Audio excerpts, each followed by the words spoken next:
लाहौर से खबर शामिल करेंगे। इंचार्ज इन्वेस्टिगेशन फजलुर रहमान की रिपोर्ट के मुताबिक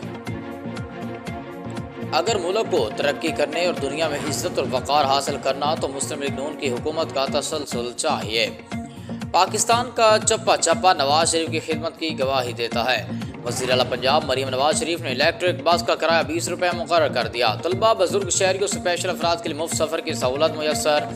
वज़ीर आला पंजाब मरीम नवाज का अगस्त में भी मजीद 500 इलेक्ट्रिक बसें लाने और फैसलाबाद और गुजरांवाला में भी अगले माली साल तक मेट्रो बस शुरू करने का ऐलान। वज़ीर आला मरीम नवाज का तलबा को 1 लाख जदीद इलेक्ट्रिक बाइक देने का ऐलान। चीनी कंपनियों को पंजाब में इलेक्ट्रिक बाइक के स्मगलिंग असेंबलिंग प्लांट लगाने की दावत। पंजाब में अंडरग्राउंड ट्रांसपोर्ट सिस्टम के लिए फौरी इक़दामात की भी हिदायत। पहली ट्रेन ठोकर नियाज बेग से हरबंसपुर तक चलाने का ऐलान। जदीद तरीन चार्जिंग इंफ्रास्ट्रक्चर कायम होगा।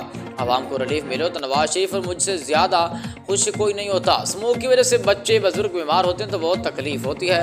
मरीम नवाज।